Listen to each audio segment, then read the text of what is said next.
This is Allie Hamilton, and this is Noah Calhoun. You know them from The Notebook.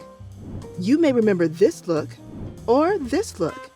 And of course, who could forget this blue dress? But are they accurate? We got this fashion historian Hi, I'm Raissa Bretaña, and I'm a fashion historian. to walk us through what The Notebook got right and what they got wrong about these looks. The Notebook is a 2004 romantic drama based on a novel by Nicholas Sparks of the same title. The film chronicles the love story between Allie Hamilton and Noah Calhoun. Allie and Noah are two teenagers who have a passionate summer romance, only to go their separate ways, but rekindle the relationship later as adults. The Notebook is set in South Carolina and opens in the fictional town of Seabrook during the summer of 1940. It was during the second quarter of the 20th century that saw the advent of the teenager. Prior to this period, there was no distinct phase of life between childhood and young adulthood. Costume designer Karen Wagner captures this moment in history. Let's get into the looks. First up, Teen Allie. When we meet Allie Hamilton, she is 17 years old and would be considered a sub-debutante, which was a term used for a girl in the years just preceding her debut into upper-class society. Junior or sub-deb styles typically featured designs that incorporated playful elements of children's wear in adult silhouettes. Let's draw this look layer by layer, starting with the undergarments. We first see Allie's undergarments in the scene where Noah brings her to the abandoned house. She wears a thin, unstructured bra and a pair of high-waist panties that resemble shorts. These would have been age-appropriate undergarments for a teenage girl. Allie would not likely have been wearing stockings or a girdle at this age, although they were commercially available on the junior lingerie market. Anything else? Allie might, however, be wearing a full or half slip. This would have provided a modesty layer between her undergarments and her dress. Up next, the dress.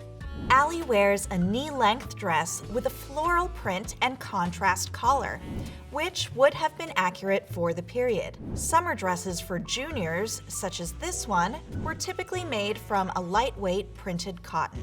Allie's dress has short, puffed sleeves, which was a distinctive feature of the fashionable silhouette in the late 1930s and early 1940s.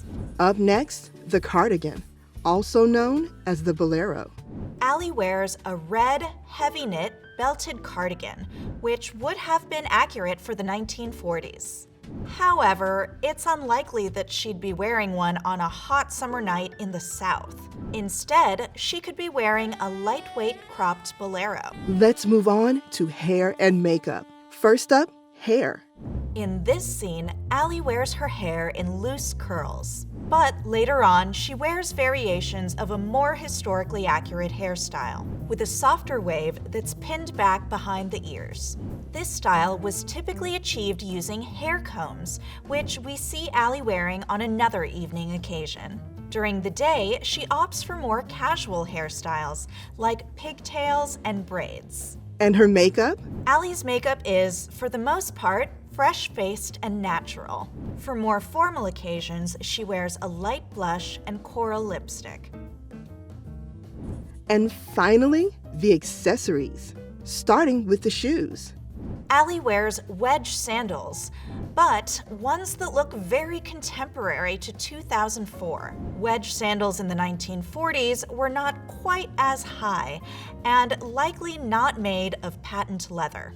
Instead, they would have fabric or straw uppers and a wood or cork sole. And the hat? Allie would not have been wearing a hat for several reasons. It would not have been required for a girl her age, and it wouldn't make sense with the time of day and location. She could, however, be wearing a small hair accessory, like a bow or flower. And finally, the jewelry. She wears large clip-on earrings, which add the finishing touch. Next up, Teen Noah. Allie and Noah come from completely different socioeconomic backgrounds, which is amplified through their costumes. She goes through a dramatic sartorial evolution, while his style of clothing remains largely the same. Noah probably couldn't afford to purchase fashionable clothing via mail order, and so the garments we see him wearing were likely purchased from a general store in town. Let's draw this look layer by layer, starting with the undergarments. We get to see Noah strip down to his underwear at several points in the film. Woo! Lucky us. He wears button-front boxer shorts, which are accurate. However, they would have been much shorter and worn higher up on the natural waistline. Noah also wears a cotton singlet, which serves as an undershirt. It was for practical consideration to help absorb sweat, and because undershirts were more easily laundered and replaced. Up next, the shirt. Noah wears a standard button-down shirt with long sleeves and a pointed collar. This type of shirt would be made of a lightweight, plain weave cotton, like chambray. However, checked and plaid variations were also common during this period. Noah wears the top button undone with no tie, which is in accordance with his laid-back lifestyle. He also tends to roll up his shirt sleeves, which is common for men in the working class, and a habit he continues into adulthood. Moving on to the pants. During the 1940s, trousers sat high on the natural waistline and featured a wide, straight leg with a crease down the center. Noah's trousers would likely be made of a sturdy cotton twill-woven textile, like gabardine. They would be held up using a belt, which was the more common alternative to suspenders in the early 1940s, especially among young and working-class men. Up next, the jacket. Noah wears a plaid wool flannel jacket, which is accurate for a lumber worker in the 1940s, but not in the middle of summer. Moving on to the hair. Noah wears his hair in a longer style that more closely resembles the shaggy and side-swept trends from the early 2000s. During the 1940s, men's hairstyles typically featured a deep side part and trimmed sides. In the second half of the film, Noah allows his hair to grow even longer and more unkempt to reflect his state of mind after he loses Allie. This is further emphasized by his scruffy facial hair, which is a dramatic departure from the youthful, clean-shaven look earlier in the film. And last, his accessories. Let's start with that hat. Noah's signature accessory is a soft fabric cap with a flat crown. It looks to be made of wool, with a small brim likely stiffened with leather. Such hats were ubiquitous in the 1930s and 40s, and were a more casual alternative to the equally popular fedora. Very cool. And the shoes? Noah wears a standard pair of sturdy leather lace-up shoes. These could feature a cap toe or wingtip design and would be a dark neutral color. This was probably the nicest pair of shoes he owned, worn for his date to the movies with Allie. That's so sweet. So, what do you think of this overall look, Raissa? It was of utmost importance that Noah be portrayed as a swoon-worthy romantic lead. So, concessions were made regarding the historical accuracy of his clothing, grooming, and chiseled physique. We'll let that one slide. Moving on to look 3, adult Allie. By this point in the film, Allie has fully grown into the role of society woman, with access to the latest fashions. This part of the film is set early in the post-war era, meaning Christian Dior's new look had not yet taken hold of the fashionable silhouette. As a result, her adult looks still bear the hallmarks of World War II era fashion. That was defined by austerity and a focus on accessories over dramatic garments. This ensemble is very casual by comparison, but appropriate given the outdoor setting and the tone of the scene. Let's draw this look layer by layer, starting with the undergarments. Allie would start with a sculpted brassiere and a pair of panties, over which she would also wear a girdle. The girdle was a foundation garment that smoothed the abdomen and the hips to create the lean, fashionable silhouette. Stockings were fastened to the bottom edge of the girdle via suspender garters. Allie wears a pair of sheer, nude-colored stockings, which is a significant clue that helps us determine the year. Nylon became commercially available in 1940 and revolutionized the hosiery industry with its strength and sheerness. However, nylon production was soon diverted to the war effort, and stockings were virtually impossible to get a hold of during wartime. In an effort to create the illusion of wearing stockings, women took to wearing leg makeup and even used their eyebrow pencils to draw a seam up the back of each leg. Very interesting. Anything else? Allie also wears a full slip in a shade of blue that matches her dress. This type of undergarment was a few inches shorter than the outer skirt and typically featured lace trimming along the neckline. Moving on to the dress. Allie wears a simple, button-down, short-sleeved dress in a soft shade of blue.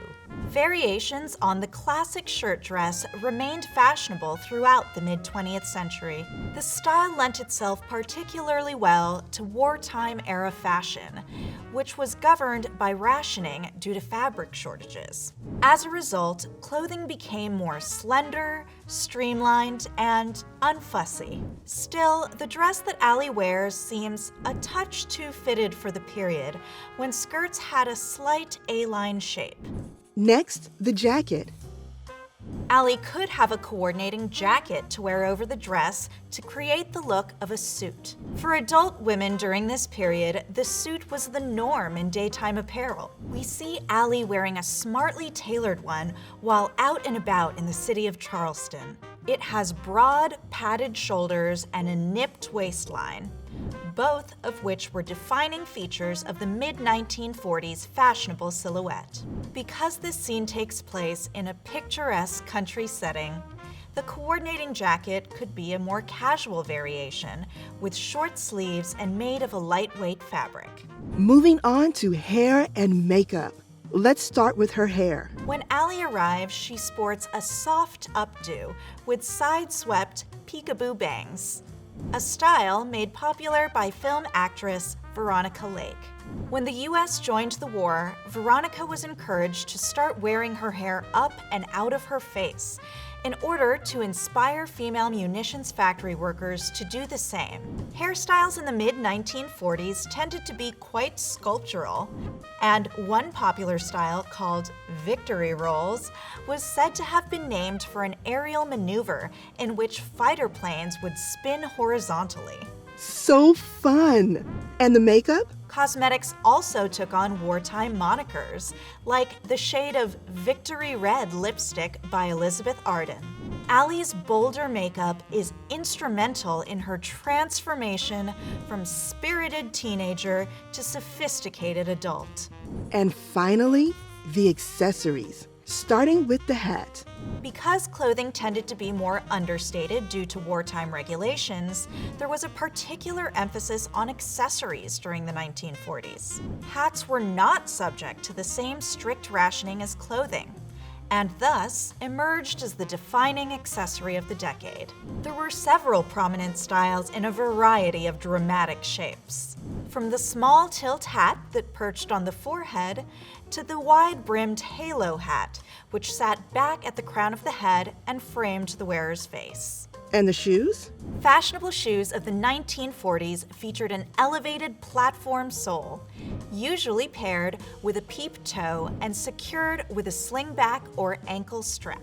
Rubber was requisitioned for the production of military boots, and so women's footwear designers turned to unconventional materials like wood and cork for civilian shoes.